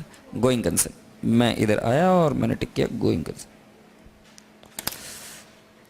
बेटा पता है तुम्हें क्या बोलता है गोइंग कंसर्न कंसेप्ट? धंधा चलता ही जाएगा। बहुत इंपॉर्टेंट कंसेप्ट है, मेजॉरिटी बच्चों को समझ भी नहीं आता। 11th में पढ़ के आए थे गोइंग कंसर्न कंसेप्ट क्या? धंधा चलता ही जाएगा। अरे भाई चलता जाएगा, मैंने सर को पूछा, मेरे चलता जाएगा वो ठीक है, अकाउंटिंग में क्या लेना देना इसका? अकाउंटिंग में क्या लेना देना? तो गोइंग कंसर्न का एक सीधा सिंपल सा क्या मीनिंग है, पहले मीनिंग समझाता हूं। Business is going to continue for foreseeable future. चलता ही जाएगा, बिजनेस बंद नहीं करने का। जैसे मतलब अग्रवाल क्लासेस है, कोई इरादा नहीं है धंधे को बंद करना, धंधा चलता ही जाएगा। गोइंग कंसर्न, हम इसको बंद नहीं करना चाहते अगले 12 महीने में, इसका मतलब है गोइंग कंसर्न। मैं कंटिन्यू धंधे को चालू ही रखना है, मुझे बंद करना ही नहीं है। Is what? Going concern. तो पूरी क्लास बताएगी what is going concern concept. The business is going to continue continue continue continue. Sir ये तो डेफिनेशन नहीं है, मगर समझाने के लिए तो यही सही है। The business is what? Going to continue continue continue continue continue. इसको बंद करने का कोई इरादा है क्या? नहीं। This is going concern. अब मेरे प्यारे प्यारे बच्चे मुझे पूछ रहे हैं सर इसका फायदा क्या है? पर तो चलिए मैं आपको थोड़ी सी एक चीजें समझाता हूं, ध्यान से सुनिएगा सरकार। मैंने ना एकदम तूफान साड़ी ऑफर की मेरी वाइफ के लिए, एकदम तगड़ी वाली। तो मैं एक साड़ी शॉप के पास गया जो साड़ियां बनाता है, वहां पर मेरे को डिजाइनर वेयर बनाने सूरत में गया मैं। कहां पे? सूरत। सूरत में डिजाइनर साड़ियां बहुत अच्छी मिलती है। सूरत में गया मैं एक मैन्युफैक्चरर के पास, मैंने बोला साहब साड़ी चाहिए ऐसी। मैंने उसको मेरी क्रिएटिविटी बताई, फलाना ढिंगड़ा नमकान टमका टमका सब चीजें बता दी, साड़ी ऐसी चाहिए। तो उसने बोला साहब ठीक है बना दूंगा। फिर मैंने उसको पूछा यार प्यार अपनी जगह पे है, पैसा अपनी जगह पे, पूछ तो लूं कितने रुपए में, नहीं तो साला और किडनी बेचनी पड़ी तो क्या करूं। तो मैं ऐसे रिस्क नहीं लेता हूं, सीए हूं तो भाई पूछ लेते कितने। तो उसने मुझे बताया देखिए साहब उसके मटेरियल की कॉस्ट है 7,000 रुपए, राइट। हमारा कारीगर एक्सपेंसेस वगैरह वगैरह क्रिएटिव जो एक्सपेंसेस है वो है 8,000 रुपए, डिजाइन करनी पड़ेगी सर काफी, राइट। और सर मेरी मशीन है जिस पर आप ये काम करवाएंगे, पूरा हमको काम करना पड़ेगा, उसके 1 लाख रुपए। नहीं सर मशीन भूल गया मैं, थोड़ी 10 लाख की है सर मशीन। और सर मेरा प्रॉफिट है, प्रॉफिट ज्यादा नहीं ले रहा हूं सर, प्रॉफिट है 500 रुपए। तो सर आप कितना, 7 और 8,000 कितना हो गया बेटा जी? 15,000, 15 और 1 लाख। तो उसने बोला सॉरी 10 लाख, 10 लाख 15,000, 500 रुपए में एक साड़ी पड़ेगी, मुझे ले लेनी चाहिए, क्या कहते हो? थोड़ा सा तुम्हारा प्रोफेसर सही से भले से बताओ यार, लेनी पड़ेगी कि नहीं लेनी चाहिए? नहीं, ये नलायक आदमी है, ये बोल रहा मैं लूंगा, ये नलायक बच्चे, कैसे शादी होगी तेरी? अरे समझ रहा है ना तू? तो कितने की साड़ी? 10 लाख 15,500। आपसे मैं क्वेश्चन पूछ रहा हूं, साइंस बैकग्राउंड के बच्चों, कॉमर्स बैकग्राउंड के बच्चों, कॉमन सेंस लगाकर मुझे बताओ गलती कहां पे हुई? मशीन में गलती हुई। क्या गलती हो गई मशीन में? चलो सही सही बता रहे तुम, अकाउंट्स कॉमन सेंस है, सभी को समझ में। क्या गलती हो गई मशीन में? मशीन उसने क्या किया, पूरा मशीन मेरे नाम पर डाल दिया, साड़ी एक दी पूरी मशीन मेरे पर डाल दी। तो क्या गलत हो गया? तुम मुझे ये बोल रहे हो सर उस मशीन पर तो वो बहुत सारी साड़ियां बनाएगा, तो उसकी कॉस्ट सर अपोर्शन करनी पड़ेगी, डिवाइड करनी पड़ेगी बहुत सारी साड़ियों पर। आप ऐसे कैसे बोल सकते हो नहीं एक ही साड़ी पर डालूंगा? ये तो गलत है ना सर। बात बिल्कुल सही है, तुम जानते हो। अब मैं तुमको यही बोल रहा हूं, ये बिल्डिंग देखो, दिख रही है? ये अपनी बिल्डिंग है, खरीदी हुई है, अग्रवाल क्लासेस की है। इस बिल्डिंग की कीमत है 2 करोड़ रुपए, राइट। प्रेस्टीज पॉइंट पर इस बिल्डिंग की कीमत इतनी एरिया की 2 करोड़ रुपए बेर मिनिमम। अब मान लेते हैं इस क्लास में 250 बच्चे बैठ रहे, मान लेते हैं, राइट। फैकल्टी का सभी का एक्सपेंस मान लेते हैं 10 लाख रुपए, एक example. 10 lakh plus 2 crore, total करो 2 करोड़ 10 लाख, डिवाइड बाय करो 250 बच्चे। अरे कर तो ले जल्दी से, 2 करोड़ 10 लाख। कैलकुलेटर निकालो, कैलकुलेटर नहीं लेके आते हो क्या? कैलकुलेटर करो करो करो, 2 करोड़ 10 लाख डिवाइड बाय 250 बच्चे,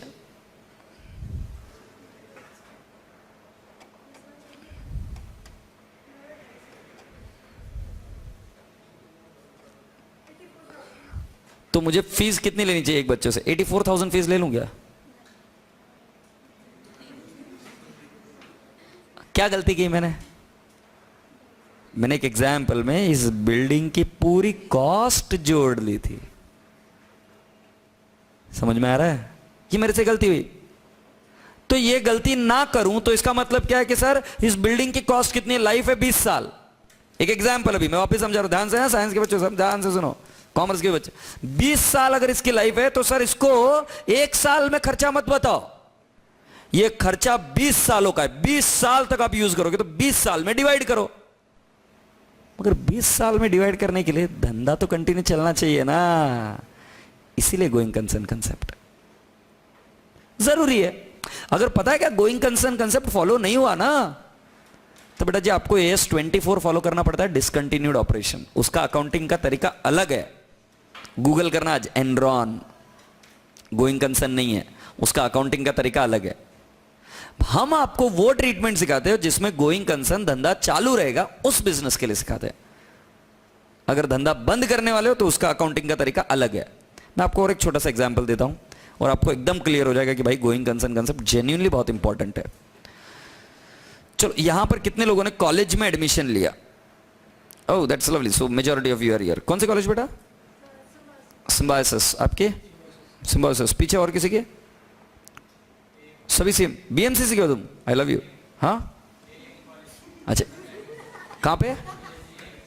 एएम कॉलेज, ओके फाइन। और कोई? सेंट मिराज। सेंट मिराज में मैं आया हूं पढ़ाने के लिए। हाँ जी। हाँ जय हिंद कॉलेज, ओके। और कोई? कावेरी। हाँ वाडियाज, ओके। चलो हम वाडियाज का एग्जांपल लेते हैं क्योंकि वाडियाज कॉलेज को मैं भी जानता हूं, आप नहीं जानते हो तो मैं बता दूंगा। सुनो, वाडियाज कॉलेज में तुमको जाना है, कैसे जाते हो तुम? बस में। Thank you. वाडिया कॉलेज की गेट में एंटर करो और मुझे बताओ क्या क्या है। वाडिया कॉलेज की गेट में एंटर कर गए, अब बताओ मुझे आगे क्या क्या है? हाँ डायरेक्टली मतलब आगे गए, पार्किंग है और फिर वहीं पे कॉलेज खत्म। अरे यूजलेस, चाय दूंगा एक रेप्टा, नलायक बच्चा। ध्यान से बता क्या है? राइट और लेफ्ट में पार्किंग है। हाँ थोड़ा सा आगे जाने के बाद में बगीचा है, फिर एक कॉलेज मतलब बिल्डिंग है। हाँ फिर रास्ता। बस बस बस पकड़ लिया मैंने, क्या है? रास्ता। मुझे यही चीज चाहिए। तो थोड़ा सा आगे जाने का मतलब किसमें? गार्डन से चलकर जाते हो कि पार्किंग से चलकर जाते हो या जाते कैसे हो? तो रास्ते से जाते हैं। तो जो पार्किंग में भी जाने के लिए आपके पास है वो क्या है? रास्ता। अब जो रास्ता बनता है वो भगवान ने बनाया नहीं, वो मैनमेड है। हम बनाते हैं रास्ता, डांबर मिट्टी डालकर रास्ता बनाते हैं। रास्ते को बनाने के लिए खर्चा लगता है। क्या लगता है? खर्चा। सुन रहा है ना तू? अब रास्ते को मैंने बना दिया, खर्चा हो गया। अब बेटा जी अगर कोई आप ऐसा एक्सपेंस करो तो आप उसको कहां पर दिखाते हो? मैं अभी थोड़ा सा साइंस बैकग्राउंड के बच्चों से माफी मांगूंगा, बट सुन लो मेरी बात, एग्री कर लो कि मैं जो बोल रहा हूं सही है। अगर आप कोई एक पीरियड से ज्यादा पीरियड के लिए खर्चा करो, जैसे 20 साल का खर्चा है, तो ये एक्सपेंस नहीं होता, ये एसेट बन जाती है। तो वैसे ही मैंने क्या किया, एक रास्ता बनाया, तो रास्ता 1 साल से ज्यादा चलेगा, मतलब 5 साल तक चलेगा, तो मैं उसको बोल जाता हूं ये मेरी एसेट है, ये खर्चा नहीं है। जो 1 साल में एक्सपायर हो जाए वो खर्चा, जो एक्सपायर नहीं हो, जो चलता ही जाए, वो क्या बन जाती है? एसेट। जैसे यहां पर एसेट के कुछ एग्जांपल देता हूं, ये टेलीविजन, ये प्रोजेक्टर, ये फर्नीचर, या फिर ये फोकस, या फिर ये बेंचेस, ये बिल्डिंग, ये पोडियम, ये सारी चीजें क्या है? एसेट। समझ में आ रही बात? जो 1 साल से ज्यादा चलती है। खर्चे का एग्जांपल दो सर। एग्जांपल एक इलेक्ट्रिसिटी खर्चा है, एक्सपायर्ड, एक बार यूज किया खत्म। पेन के इंक खत्म, एग्रीड। सिमिलरली यहां पर जो कोई भी आप नोट्स मिलते हैं आपको, एक बार दिया, वो एक्सपेंस का हमको फायदा ज्यादा नहीं मिलता। आई hope you getting my point. तो प्यारे प्यारे बच्चों, आपसे एक क्वेश्चन है, आप उसको क्या बोल रहे हो? असेट, रास्ते को? बोलो ना हाँ, बोलो ना हाँ। बेटा वो रास्ते को बनाने के लिए आपको खर्चा लगा 5 लाख रुपए। कितना खर्चा लगा? 5 लाख रुपए। मॉडेस्ट फिगर, कोई बड़ी बात नहीं है, ध्यान से सुनना मैं क्या बोल रहा हूं अभी। 5 लाख रुपए रास्ते को बनाने के लिए खर्चा लगा। बेटा जी मैं सिर्फ रास्ते को बेचना चाहता हूं। मैं किसी कॉन्ट्रैक्टर को बुलाता हूं, अरे यार मेरे को थोड़ा सा स्क्रैप बेचना है। उसको बोला क्या बेचने का साहब? उसको दिखाऊंगा, ये देखिए रास्ता बनाया हमने पूरा, ये रास्ते को खरीद ले जा। तुमको हंसी आ रही है? हंसी क्यों आ रही है? बेकी बेकी बातें करो, है ना? अरे क्या पागल हो गए हो क्या आप? कुछ भी बेकी, रास्ता कैसे बिक सकता है सर? रास्ता तो बन गया, हाँ नहीं? इसका मतलब यह है क्या कि उसकी वैल्यू 0 हो गई है? क्यों नहीं? ऑफ कोर्स, जिसको मैं बेच नहीं सकता उसकी वैल्यू तो 0 है। अरे जिसको बेच नहीं सकता उसकी वैल्यू क्या है? 0। बोलो ना हाँ। नहीं, the thing which I can not sell, कैसे सेल करो? जो अगर कोई माइकल लाल खड़ा हो जाए कि सर मैं बेच के दिखाता हूं, तो मैं मान जाऊं। यहां पे गोबर बिक सकता है मगर वो रास्ता नहीं बिक सकता, ये गारंटी है। समझ आ रही ना बात? रास्ता इंडिपेंडेंटली नहीं बिक सकता। तो बेटा अगर वो रास्ता बिक नहीं सकता तो उसकी वैल्यू तो 0 है ना। तुम्हें एक बात बताऊं क्या, मगर फिर भी उस रास्ते को फिर भी मेरी बैलेंस शीट में असेट के तौर पर दिखाया जाता है। वो मेरी असेट है और 5 लाख रुपए पर दिखाया जाता है। सुन रहा है ना तू? अब तुम्हारे दिमाग में ऐसा क्वेश्चन आ रहा है क्या, सर आप गलत कर रहे हो, ऑब्जेक्टिव जाके पढ़िए सर, ऑब्जेक्टिव। मैंने बोला क्या ऑब्जेक्टिव है? तुम बोलोगे सर डिसीजन मेकिंग। आप हमारे इन्वेस्टर को, सर यूजर्स को चीट कर रहे हो। जिस रास्ते को बेचा नहीं जा सकता, जिसकी वैल्यू 0 है, उसको आप 5 लाख रुपए में दिखा रहे हो। सर आप गलत हो, आप मक्कार हो। सही बात बोल रहा हूं ना? सही तो बोला मैंने, क्या गलत बोला? अगर मैं कोई गलत चीज कर रहा हूं तो गलत है। तो मैं आपको इसका लॉजिक बताता हूं कि गोइंग कंसर्न कंसेप्ट कैसे हेल्प करता है। गोइंग कंसर्न कंसेप्ट कहता है कि अगर आप बिजनेस को कंटिन्यू रखने वाले हो, continue continue continue continue continue continue continue, और जो आप असेट बेचने के लिए नहीं खरीदते हो, किसके लिए खरीदते हो? यूज के लिए। वो असेट यूज के लिए खरीदी ना। जैसे यहां पर कोई आकर हमको ये नहीं पूछा सर टेलीविजन कितने में बेचते हो, क्योंकि हमने बेचने के लिए नहीं रखी। किसके लिए रखी है? यूज के लिए। तुम साड़ियों की दुकान में जाके बोलो आई शपथ क्या मस्त स्टैचू लाया सेठ, ये स्टैचू कितने में बेचते हैं? ऐसी बातें तो ना आप क्या पूछे, साड़ी की बातें पूछे, कहां से आया ना लगा इसको निकाल बाहर यहां से। पिज्जा हट के शॉप में जाकर ऐसा पूछते हो और क्या सुंदर चेयर है, कितने में बेचते हो चेयर? तो बेटा दो चीजें होती है, एक बेचने वाली चीज और एक यूज करने वाली चीज। तो बेटा जी गोइंग कंसर्न क्या करता है, जो असेट को आप यूज करते हो, जिसकी वैल्यू इन यूज है, क्या है? वैल्यू इन यूज, भले ही उसकी सेल वैल्यू 0 है, फिर भी उसको बैलेंस शीट में जगह मिलती है। और वो जगह क्यों मिलती है? असेट उसको दिखाया जाता है। क्यों जगह मिलती है, क्यों असेट दिखाया जाता है? क्योंकि धंधा कंटिन्यू चलते रहने वाला है और हम उस चीज को बेचने वाले नहीं है, हम उसको क्या करने वाले? यूज। बहुत इंपॉर्टेंट इन्वेंशन था ये। भले आपने इसको थ्योरेटिकली मैकेनिकली सीखा होगा, बट बहुत इंपॉर्टेंट इन्वेंशन था। क्या डिस्कवरी थी है? Business is going to continue continue continue continue. ये मेरा डेफिनेशन है। बोलो क्या? Business is going to continue continue continue continue continue, चलता जाएगा चलता जाएगा चलता जाएगा। ये हुआ गोइंग कंसर्न। सुन रहे हैं ना तू? और अगर टेक्निकल डेफिनेशन चाहिए तो business is going to continue for foreseeable future and the foreseeable future is period of 12 months.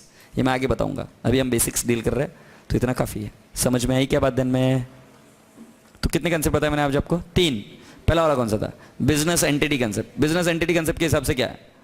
Business and owner both are separate. Second चीज में, अच्छा ट्रांजैक्शन किसके एंगल से रिकॉर्ड होती है? बिजनेस या बिजनेसमैन? बिजनेस। दूसरा वाला क्या सिखाया? Money measurement. Money measurement concept क्या कहता है? कि you should measure everything and anything in accounts in what? Reporting currency. बोलो हाँ। और थर्ड पॉइंट मैंने क्या सिखाया आपको? Going concern. गोइंग कंसर्न के हिसाब से क्या? बिजनेस कंटिन्यू चलता ही जाएगा। बोलो हाँ। यस।